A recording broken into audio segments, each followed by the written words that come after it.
Welcome to Philly Coco presents Side Project Spotlight, episode 34. This is a developer's journey into making cool stuff. I'm Kotaro. I'm Steve. And I'm Aaron. And we are Philly Coco, a Philadelphia-based Cocoa Heads community focused on Apple development that primarily, but not exclusively, means iOS, Mac, tvOS, and watchOS development. Philly Coco's true desire is to take you higher on your own developer journey. Whew, all right. I'm still alive, sort of. How's Oh my god, my voice is so bad. Still, yeah. Steve's been suffering through some voice issues throughout the holiday, apparently. Oh my god, so I got sick. Yeah, on Christmas. Okay, really sick. Like, Chrissy was concerned. Because I didn't have a fever or anything, but I felt terrible. It was like an upper respiratory thing. And then I was just coughing for weeks. And then by the new year, I got over it by the new year. It took like over a week. But then I lost my voice. And I've been struggling to get it fully back since then. And this is a big improvement. Like, I couldn't record last time because I literally had no voice. And it was like, it sounded like a robot. So it's very frustrating. And I'm hoping that it eventually heals. Like somebody that smoked too much cigarettes in their lifetime. Yeah, I don't know. It's like sometimes it comes back okay, and sometimes it's messed up. Well, I'm glad to have you back. As much as I can be. These solo podcasts can be tricky, and yeah, it's like coming up with filler episodes for an anime. Yeah. How you doing, Aaron? Well, not too bad. Let's see if we can get back on track with our project. You guys had a good sickness aside. You had a good holidays. Happy New Year to you both. Yeah, you too. So we are now in the position to say it's a brand new year, and of course we all have brand new goals and brand new objectives. And in this case, for us, it's getting back to what we were originally starting this podcast for, and that's it to be our accountability podcast for all our side projects. Because the reason why Side Project Spotlight exists to begin with, and Side Project Saturday, which is our regular physical meetup that we would like to do again at some point, is that it gives us a chance to work on little side projects or things that we had wanted to work on for a while that we just don't have time to do on our full-time job or our regular work. So in this case, this podcast was designed to allow us to say, hey, you know what, let's get some stuff done this year. Or let's get some stuff done that we keep saying we do, but we don't have anything to like hold us accountable. And that's what this podcast was designed for. And so it started off with our watch app, Kanji Love, which we released under Aaron's account. And now we have decided, this past year, I should say, we had decided to work on a habit-forming app called codename PickleJar. Is that just a code name, or is that? I feel like we're gonna end up releasing it as that. So, Steve, I hate to ask you to use your voice again, but too much. But could you explain to our audience why we called it PickleJar in the first place? In case they forgot. Oh man! Well, way back in the beginning, we were talking about different ways of doing like to-do kind of systems.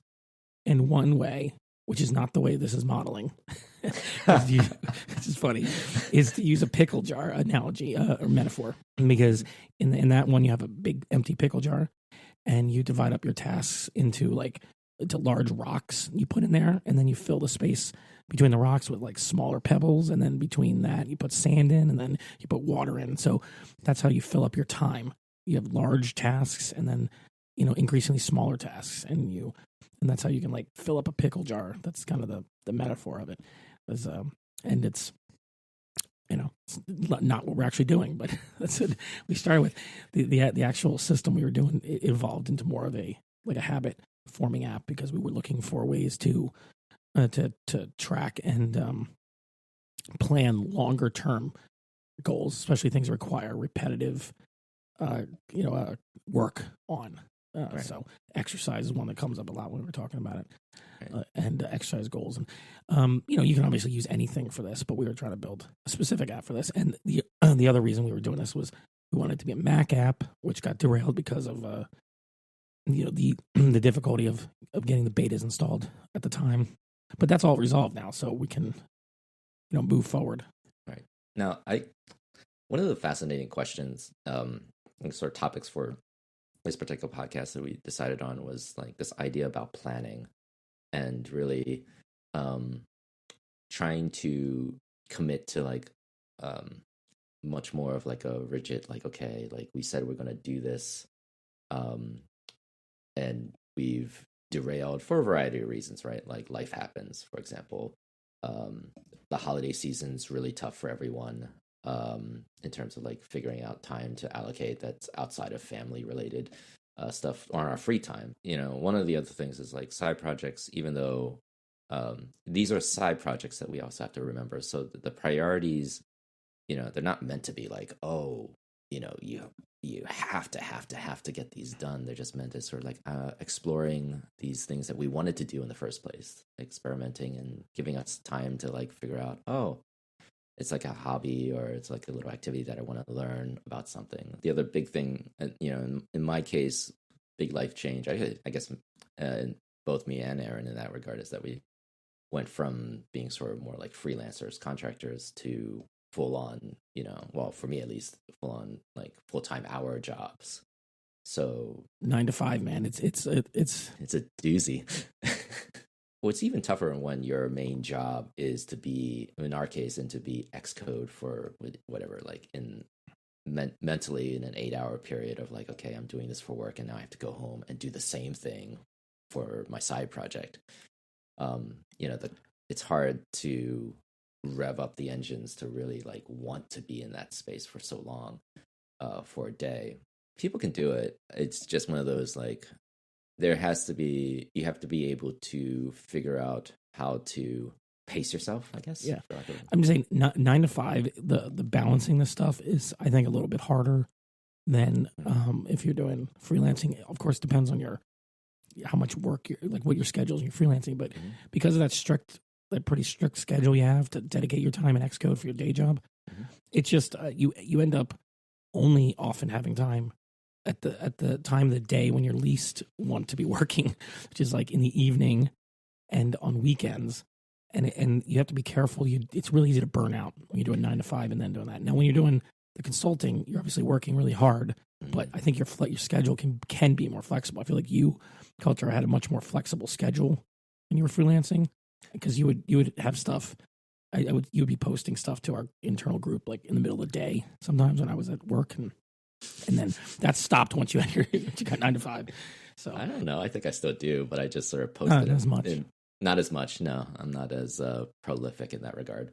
I'm just saying time management is a challenge regardless, but you've now moved to a different scenario and you have to get used to it. Yeah, I've adjusted to this idea that I could. One of the reasons why even taking the full time in the first place was to be able to say, hey, you know what? I can get paid stably to learn all the things about SwiftUI that I might not have been able to touch before. Contract work, a lot of times you're kind of at the whims of, I mean, full time is the same way, but in the case where you might not necessarily even work with SwiftUI, you would be doing Objective-C, or you would be doing, older platforms, or you have to prioritize cross-platform development. Not luckily, I've rarely had to deal with that, but I think you're never getting a chance to work with the platform you wanted to work with on your side project. So a lot of times, my side projects would be SwiftUI, specific, like just SwiftUI, and as the primary platform. But now I get to play with that all the time, and I'm just, for me at least, I'm just, I'm in heaven in that regard. One of the things I want to do better of going forward is to take what I learn at work from a framework point of view, from an architectural point of view, and then reapply that to my side projects. In theory, that's what you do anyway, but like there is an intentionality to be like, hey, I'm trying to like build, for example, better use of async await, right? Like I think I do an okay job, but I know like it's not optimized in any sort of way. And I want to reapply those potential lessons in our PickleJar app, because in many ways our PickleJar app is has no legacy code to worry about. It's a brand new app. We're committed to iOS 16 and all the latest goodies. It's gonna be like 17 by the time we release this. We should just push it up to 16.2 so we have access to like photo picker. Oh, yeah, whatever the latest 16 is what we're doing. Yeah, we're like Apple in that respect. They're just like, we did a point release. Time to upgrade all of our apps at a point release. Well, yeah. Sorry, you weren't ready for that point release yet. Not too bad. Yeah, but the thing is that point release has some extra goodies that you didn't have before, and so like. Wait, what's the big one? The latest point release? 0.2. Yeah, it was in 0.2. So they have in SwiftUI at least they have a new photo picker that's a lot easier. Oh, really? Because the old photo picker is annoying. Yeah, so we didn't have to do anything like that's native to SwiftUI, so you don't have to do like a UI view controller representable or anything like that. We can redo the photo picker thing that we kind of hacked in there briefly to test something. Yes, you can do it now. Good. Yeah, like Aaron's like, let's not do that. So do whatever you want. I'm just trying to figure out how to make use of like smaller chunks of time to work on this and get in that, switch it on quickly and work on something, because trying to like dedicate like a whole several hours in the evening or on the weekends always seems like kind of too much. Yeah, that's what I think that's what I was trying to say about the 9 to 5 thing. It's like you have to figure out how to do it in smaller chunks because you don't have the energy usually for multiple hours. At least not like sometimes, like at the stage we're in now where things are just kind of in a jumble. And there's too many different ways we can approach it. There's too many things that have to be done. Like it's not really clear what the path is. It's easy to procrastinate. Once you get in the zone, sometimes then you can just like kind of get on a roll. But I always find it's really difficult to get over that initial hump, get things moving. Yeah. It's really easy to waste like whatever 30 minutes getting set up, but you should be able to get. So a lot of times when I have these side projects that I've in the past that I've sort of said, I have to commit to this, like it has to be done no matter what, right? And I've sort of broken down. I've always set up for my own personal projects. I've said, okay, I need to like set up a schedule. I need to set up a time frame that I can hold myself accountable to, and by extension, I guess us in this regard. But having talked with Steve and Aaron, we sort of come up with some very brief, sort of like broad framework of which we have committed, for the most part, for this time frame, for this new time frame that we want to get PickleJar out the door and into the App Store. And I guess we can kind of figure out in general like where our capacity is in terms of like what we can do, and then we can kind of adjust accordingly. So one of the things that we had trouble with before was so let me revert back for a second. I think we had discussed this idea of releasing the app by mid-April. I'd say whether it be like our April 10th podcast deadline, podcast release, or somewhere in that time frame. But we would like to get our MVP out by end of February. So basically a test flight build, and use March as sort of like a refinement and bug fixes and that kind of stuff.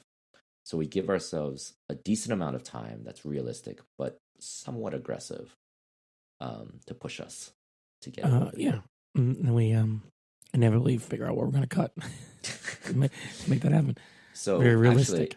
Actually, I'm proposing that our first release is not a Mac app. So we kill the reason why we're doing this in the first place. Yeah, this is actually so realistic. Yeah. It really is. It's so realistic. That's what happens. You're working on something and you're like, oh man, it's not going to happen in time. And so you just cut out all the things that. And I hate it too, because it's like, it's the reason why I even wanted to do it. So, well, the other option is you literally just make it a Mac app, but yeah, it's like one or the other. Yeah. We can't do both for the MVP because it's just, even though they added, new cross-platform kinds of features, there's still too much refinement you have to do on either side. Yeah, you still have to do a lot of like conditionals on a macro level, where you're like saying if this is a UI image or if this is an NS image, you have to like separate them out or do some kind of way to like switch targets dynamically. It's tricky in a sense, but what's funny? One of the things I've sort of thought was kind of interesting as we were like exploring this opportunity or exploring the Mac app platform itself, like people who come from AppKit, the AppKit world, really do not like sort of the UI paradigms that are presented with this version of how you build a Mac app, because it has a lot of weird iOS isms in it.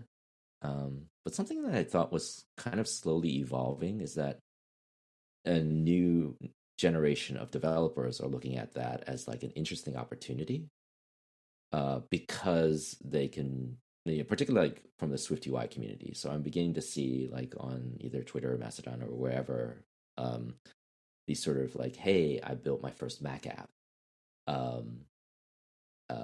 It's very basic and very simple. Like it's a very basic looking in that context. Yeah, because you're using the standard right UI. The problem is we have all this custom stuff you made.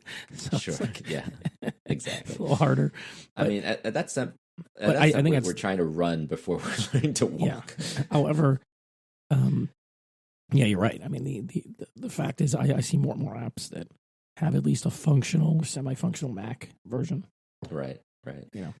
But I thought it was kind of funny, like even the sense of it was just a Mac version, right? They just focused on just building a simple Mac app that they were just doing as their own side project or their own little ditty. And I was thinking, this is probably an interesting space to look at later down the year as like it's a viable platform to play around. Make something simpler.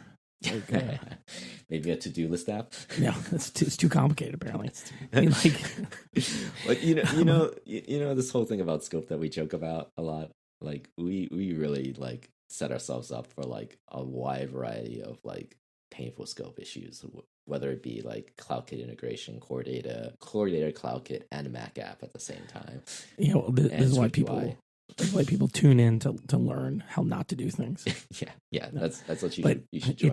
It's realistic though. Like this is what happens, because especially when you're embarking on something where you don't know exactly how much work is gonna be going into it. So you have these grandiose goals, and then you have to be ready to ruthlessly cut it down, and it's just how it goes. It reminds me a lot of when we were meeting physically at Side Project Saturdays, and people would come into our, because Side Project Saturdays, people would, you just hang out. It would be like a casual thing where you hang out. We had desks and power supplies and Wi-Fi that's set up so you can just work on your thing, get advice. We're gonna have that again. Yeah, it's coming back. It's coming back. But but people would come in and they would have this like grand idea about this next social media app or this, big, big Mac app or something. Just some. It was always like, I'm going to build the Instagram for X. Yeah, and we just have to be like, you should scale that down just a little bit. I mean, ours wasn't even that grandiose of a thing. It's just that. It doesn't take much for scope to be too much. It really depends on your resources, and we're very limited. Yeah. But at least we're not trying to build like Instagram. No. No, we're just trying to make a fully, And good. You know what? Good thing this side project wasn't a Twitter client. Oh my goodness! Holy cow! Couldn't think of that. Although I had thought very briefly. It's like, well, we could make a Mastodon client, and then I just realized we and like everybody else. Yeah, exactly. Like everybody and their grandma but right now. No, that would go along with client. That would go along with the whole theme. Like we just keep picking projects everybody else has done anyway. Like we started doing this, and then I'm seeing like videos on how to make a to do app in Swift UI like every other day. So. Yeah, if we did the Mastodon app, everybody else would be doing them too. I don't think we have any competition on the Kanji Love app, so this is a watch exclusive. It's selling really well. Yeah, I'm sure. It's free. It's a free download. Is it selling really well? I know. I don't think anybody's downloaded it since us. The other day, I got the invite to join the what is it called? The small business program. I thought I was already in that program. $0. Yeah, that's me too. I thought you had to get a renewed. When? Like this is a whole other topic now because I thought that too, and I remember like a year ago I went and like applied again and never heard back because I didn't know if I had to renew it, and now I just got this email and I'm like, do I have to apply again now? How do you know you're in it? Like, can you just tell me somewhere? I mean, isn't the Apple Store the best UI for that kind of stuff? Okay, guys, the Apple's backend system is so terrible. This is an awful tangent. That's how we go here. I was trying to log in for like half an hour into Podcast Connect, not even for this podcast, for a different podcast, and I kept trying to log in. I would go into the login screen, and I would do the 2-factor, and then it would just send me back to the login screen again. I was like, what the hell is wrong with this? Turns out that if you went to Apple status, there was some problems with the iTunes store. And that was what was causing Podcast Connect to not work, because all that stuff's built on like iTunes, and I'm like, but they tell you nothing, or I would get in one part. At one point I got an error message back. It was just plain text. It was just like the error message code that didn't tell me anything, and it's like Apple, like, come on, man. Well, I've been told some interesting horror stories of the back end, so. It's every time I go into the Google side, and I'm not saying Google's perfect, but every time I go to the Google side of things, I'm like, this is so much better. And it's not good, but it's so much better. Like it's so everything's so painful on the back end for Apple. I don't know why. I mean, it's just not been ever their particular forte. And Apple IDs, man, still. So, like, I have a gazillion Apple IDs. Oh, here's another thing. Like, one of the things I was thinking of, maybe I can't log in because of some iCloud, or, like you have to agree to iCloud terms or something. So I went into my phone. I went into my mail accounts, because that's where they put it now.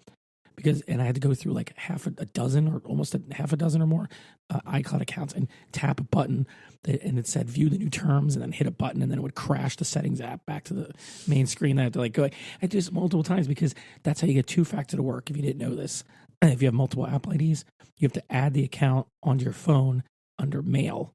And then it's just an inactive iCloud account. You just don't sync anything. It's an inactive account. And then you get 2-factor codes. So I have to do this because I have all these work accounts and stuff that I've done, and the company accounts. And so over the years. So, and I was like, I had to go through every one of them and hit the stupid buttons. But the best part was that every time I would agree, it would crash like the settings app. So it's like nothing ever works. Actually, it's kind of funny. I had the issue with just recently with books, Apple Books. It only authorized up to 5 devices, and since I've opened it up, and then and the thing about that is, like, I don't know, like if you just open it up, right, it'll authorize the I guess you authenticate or whatever, and it authorize. So like I have old laptops that are still authorized that I forgot to deauthorize. And there's no real way to deauthorize it unless I deauthorize all. I can't go to the Apple. I can't go to my the website and like check which devices that I have. It doesn't even tell me. I just know. But anyway, sorry. We're digressing. Yeah, well, it's always fun to complain about Apple backends. It's like a perennial thing. Yeah. It's part of the what is it? The firewalk of developer hell. That as an Apple developer you must go through. It's the trial by fire in that regard. That every Apple developer. It used to be provision hell. It used to be certificates and all that stuff. It used to be before Arc. Used to be your allocation of memory. Used to be. Nowadays it's like Swift UI is like, does this component exist or not? And if not, or can I do this in this component like a complicated scroll view interaction? Oh no, I'm gonna have to go into UIKit. I find that to be like there are a variety of different ones. I mean, that's the same with any programming language or platform for that matter. So I mean, we complain about Apple, but like I can tell you from my friends who distribute video games on like Steam or the PlayStation Network, it's like it's literally night and day in terms of how horrible it is. I mean, you think it can't get any worse, and it's just like, yeah, well, why don't you try this platform? You tell me. So, I think we complain from a privileged point of view in that regard. So, anyway, let's where were we from our discussion from our digression here? Capacity. So time schedule. So our time schedule is that a fair time schedule to go with for April 10th to be release date? So end of February to be our test flight release date, and then April 10th to be our full on App Store release date. Are we good to commit to that idea? We can try. I think we can do the MVP, do test flight thing by the end of February. Okay. Releasing the App Store, you always got to be flexible because sure, all kinds of things can happen. And then, but like the goal is to get it in the store, yes, in a decent capacity, like a acceptable 1.0 that you're willing to show people. Yes, by the end of April, because I want to move on, or yes, either update this thing with new stuff, or move on to another project for a while, or something like that. 100%. Like we did with Kanji Love, where we have to, maybe after this we revisit it. I don't know, but we got to get something out. So I'm willing to do that. Just hunker down and get it done. As for capacity, okay, right? Right. So capacity the other thing is like our requirements would be no more Mac app, just iOS, iPad, iPhone, iPad. That's it. Which is already a tall order to begin with, to be frank. But yeah, I mean, I really want a Mac app, but let's get this out the door. Yep. And then we'll see if we still want to do a Mac app version. We can make the Catalyst version. Oh my god. That would be the whole thing about like Catalyst versus Swift UI. Make your iPhone app run or iPad app run on Apple Silicon, and that's good enough. I mean, it's defaulted to set to that anyway. So. I mean, that's basically what most Mac apps I see nowadays are, like the new ones. Yeah. Well, then you get to figure out what you want to add to make it more Mac-like. Sure, like drag and drop. I think the point is we'll revisit like what we want to do next, whether we want to go do the Mac app version of that or do something else. Mm-hmm. But let's get a version 1 in the store, and iOS is still the biggest platform. So if we want any kind of a chance at somebody to actually download the thing. Mm-hmm. The other thing then, from that point of view, is what our capacities are, right? So we kind of briefly discussed it, but I would like to get that feedback from you in that regard for the next 2.5 months. Yeah, well, I mean, as Aaron was saying, you got to be able to do it in small chunks. So part of the problem is figuring out what the chunks are. So I don't know if we need to formalize like a list of to-dos, tickets or not. But as for the amount of time, I mean, 3 to 5 hours a week probably seems pretty reasonable. I mean, you want to be flexible. You want to overcommit because then you're going to procrastinate, ironically, and you can't expect to do like multiple hours and hours at a time most of the time. Mm-hmm. That's just not working, especially with our schedules and other things going on. But an hour a day or several days a week, that seems pretty doable. What do you think? It's fine for me. It's fine for me. I can do it. Yeah. We'll give it a try. We'll see how it goes. I think whether it's enough focus or something, I don't know. I think it's fair to say, like, one of the things that I think is challenging is that sometimes we don't entirely know what one hand is what whether Steve is working on one thing or Aaron's working on another. So it's communication's a little bit tough. It's if only we had some kind of platform, like a hub of some sort that we could use to coordinate. Well, the other thing too is, like, I don't think we've broken down the tasks in. That's what I mean. It's probably we need to do that. Yeah. So, like, I think we should really take advantage of GitHub projects to really break those up into, like, tasks that one person has to do this to start with. I don't mind volunteering that part, because I kind of have the context of, like, what's left. Okay, you can spend some of your time on doing that, but that means you have to do that quickly, because everyone else is waiting now for that. Right. So if you can start breaking that up, even if it's a little bit, then I mean, we can always refine it down, but put stuff in the project, and then we'll move. There are a lot of things within core data that would be useful to sort of break up, like some. I think we have a good chunk of that done, but I think there's, like, some tasks that can be like, I think there was some other, like, either editing or adding or some kind of, like, function to handle that, or, like, even just documenting how that works.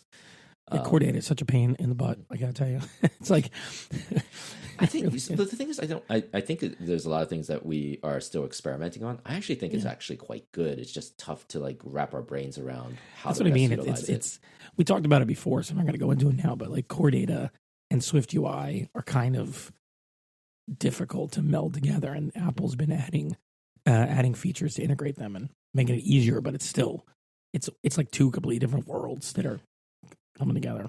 I think it's kind of funny because it's like, because we're so used to object oriented, in that sense of, like, it being an object oriented framework, and where our mind are still using it like an object oriented framework.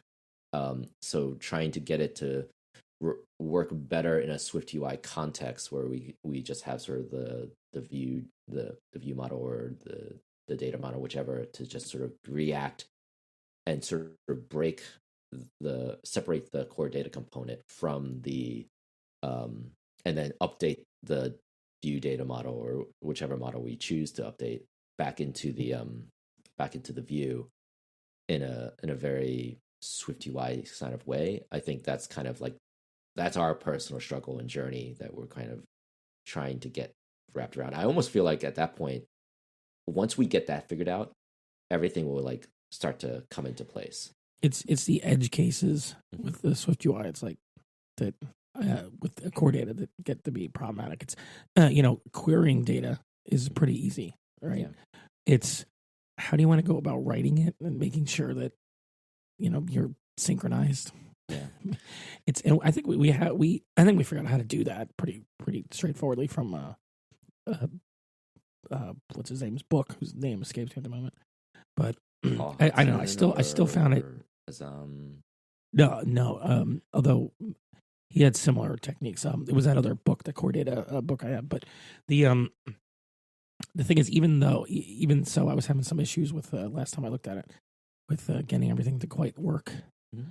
It's just some of it's my inexperience with doing core data and Swift UI, or core data in general, but core data with Swift UI, sure. So, I feel like core data is one of those platforms. Like, to the moment you think you know everything, is like, no. I don't pretend to know anything about core data, so I'm, like, constantly confused. It just surprises you. Yeah, surprise. I'm like hello. I know. I mean, I really hope that there's like I don't know if Apple's ever going to do it. Like, I want a Swift UI, Swift first core data kind of thing. Mm-hmm. And so I don't, because I don't want to use a third party project. Yeah, agreed, 100%. And a lot of this, part of the reason why we even use core data as opposed to something like a Firebase or something like that, is I think we wanted to really understand just all Apple. Yeah. And because you said you wanted to do the iCloud syncing, which requires you to do it. Yeah. So, that's fine. CloudKit sync is a good idea. Well, the funny thing is, like, we don't really have to worry too deeply about it. We're not doing anything special with CloudKit sync. So it should be pretty much turnkey. Mm-hmm. I mean, it already does work. Right. The minimal amount of data we're doing now. Does it work well? Does it work quickly? I don't know. It's a black box, but it does technically work. So eventually it syncs. So what I'm thinking about doing is, I'm going to start putting up the tests, generally stuff that are around core data, so that we can just get that framework nicely, tightly done.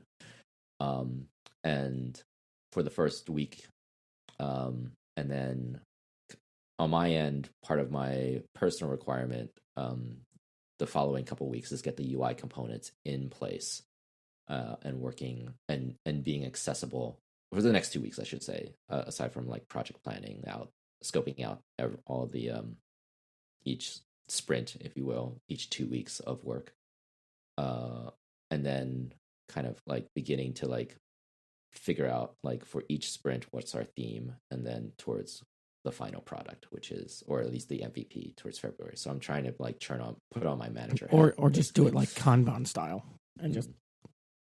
I'm not always a fan of sprints, but you can also just pick things off the stack and work on them. Yep. I don't personally think. I don't necessarily think it's tremendously. It has to be that complicated. It's just one of those things where it's what my brain's used to. So do you want to organize? You want to organize them into sprints? Not necessarily. I think, at least for me, the way I'm personally going about it is I'm going to like do it Kanban style with a list of stuff to do, and then in my mind I'm going to say this is the theme of what I'm trying to get done, so that it will make sense as we go towards MVP. Okay. Well. Put your project manager hat on, and yeah, basically, and have a good time in GitHub project. That's gonna be fun. Yeah, I know. I like doing that kind of thing. The problem is like that's one of those tasks where it actually does need to be done, but it's also one of those things that can become a huge time sink of like wasting your time 100% playing around with the tool. I think the only thing that I would ask in that context is like if you say I'm committed to this thing, just assign yourself and put it in like your the to-do column, just so I know that somebody's working on something. No, that's the whole point. That's the whole point of doing this. I know, right? But sometimes people forget it. Even I do at work. Like, I pay zero attention to like our works Kanban. Yeah. Well, I mean, I'm the only guy working on the iOS stuff at work, so it's like I also forget to do that. But it doesn't really matter because I'm the only guy there. It's one of those things where it's like it's a lot of, I don't know, it feels like a lot of like it's necessary just to get a sense of like I get it, but it's almost from a developer's point of view, it always feels like they get a little overly extra with like the details of what they want from you to talk about or something in the stories or in the tickets, and you're just like, look, I'm doing this. Here's a slight brief description. You can assign it to me, and then I'll tell you when it's done. And So okay, so you're gonna do that, and then once you have some stuff out there, and then Aaron and I can start grabbing things and either decompose them or just take them and start working on them. Yeah, I think there's some stuff there already, but like I need to break them down further. One mind needs to look at it and clean it up. That's what I'm saying. Yep. So take a pass at it. And then we'll move forward. And if you can do that, sooner rather than later. Sure. So that way we can focus, Aaron and I can focus on coding this week. Indeed. So let's see. As well as editing this podcast.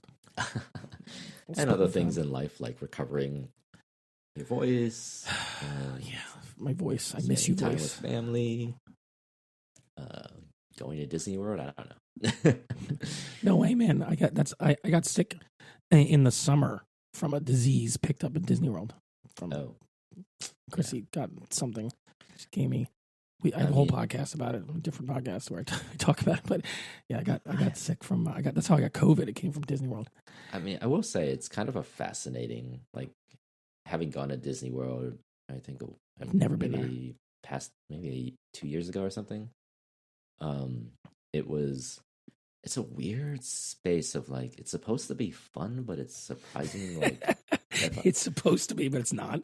Well, a lot of it's like, especially if you're not doing anything too extreme. A lot of it is like you sitting in a moving chair of some kind, and like seeing like a couple like animatronics like reenact the cool scene in the movie. That is a great description. Come to Disney World, sit in a moving chair as animatronics squawk at you. Yeah, or that's such a very clinical, but like not wrong description, I guess, of Disney World. I mean, maybe it's just me. I mean, no magic for you. Kids love it though. So Chrissy went with her kids, and they loved it, especially the younger children. I don't know. I mean, maybe am I the only one that feels like I'm being like very cynical about it?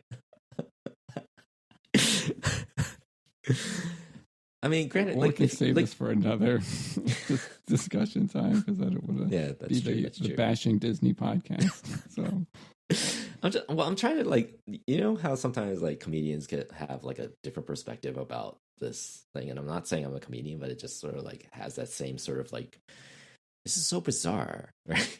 Oh, I agree. It is bizarre. It is bizarre, but it also is very popular. So sure. I mean, I don't know. I've never been there. I get about Disney World. I get more joy going to the Renaissance Fair. Yes, Renaissance Fair is awesome because it has a lot more spontaneity in it. I like the guys with fire. Yeah, like glass blower. That's amazing to watch a glass blower. Or like you just open up and you see like this big jousting thing happening. Oh yeah, that's live. Like just happens to be there.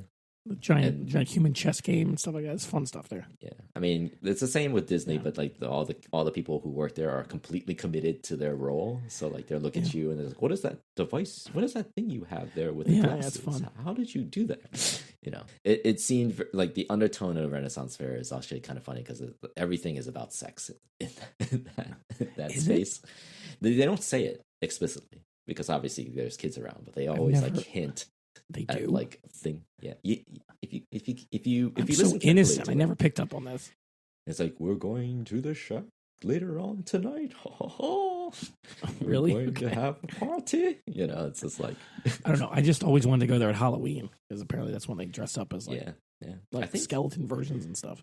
Yeah, I think you get something for like also coming in to dress up. I forgot exactly if that's true or not. But the people listening to this, we're talking about the Pennsylvania Renaissance Fair. Yes, it's actually a big deal in Pennsylvania for some segment of the population anyway. It's a lot of fun. Highly recommend it. It is. It's really cool. It's the nerdiest thing you'll ever do in your life. Yeah, it's nerdier than going to Disney World. Better than a round of D&D. Yeah, it's like that's the only thing nerdier is playing actual D&D. I can't speak to that. Don't come at me. I'm joking. I swear. I only played a little bit of tabletop RPGs in my youth. Yeah, I had a nasty. The last time I had played D&D, it was a long time ago, but I had the game master, or whatever they call him now, the dungeon master, was so mad at us. They locked us into a dungeon tower and proceeded to fire arrows that ultimately killed us. Wow. I mean, we were pretty bad, but I'm just going to call this episode like the tangent episode. Indeed. Anyway, so I think we have our game plan, right? I think are we all in agreement in how we want to approach this particular how we're going? Now, that doesn't mean that our game plan will work. We should expect things to fall by the wayside or life to happen, right? We have to channel the A team. They make a plan, but then it always goes a little bit awry, and they have to adjust, right? So wait, does that happen? I thought the A team always everything works out after the montage. It works out, but doesn't it? Don't they always have some kind of issue that comes up, or is the A team always perfect? The A team always is perfect. I feel like if it was the A team nowadays, if it's like the modern retwist, maybe something wrong goes on. But you know what? The A team always misses their shot. That's the one thing that goes around. they never hit their target. They come out in the end, they win. So that's what I want. That's what I'm trying to say. Like, yes, you know, we plan and we will eventually, succeed. Like the A team always succeeds. Yes. Or like MacGyver. So we are going to try to classic be like 80s TV shows is how we should think. All right. We always have a happy ending by the end of the hour. Yes, we always use our Swiss Army knives to solve every problem. We are. Aaron's like, what the hell is the A-Team? I'm too young for this. I don't know what you guys are talking about. Have you ever seen an episode of the A-Team, Aaron? No, I haven't. You're missing on 80s gold. It's so great. It's so. I love when a plan comes together. Yeah, exactly. It's so 80s. You just have to. You have to. Your experience just for like the what do they call that? It's like a time capsule. Yeah, so great. It's great. Okay, well, I guess from there you will find out more about our adventures. But I think this would be a good time to sort of end the show. So if you want to learn more about Philly Cocoa, you can go to phillycocoa.org. There you'll find links to our podcast episodes, Slack group, meetup schedule, and contact info. If you're feeling generous, please leave a rating and review on Apple, Spotify, or whichever podcast platform of choice you enjoy. So share us with your developer friends. And one more thing. What's the second movie about a database engineer called? The Sequel. I'll give you another one. Why don't bachelors like Git? Because they're afraid to commit. And one more to round it all out. As a programmer, sometimes I feel void. And I know I've reached a point of no return. These are all terrible. Did you ChatGPT write these? Like no, last time? this time I Googled programming dad jokes. I like them. I like it.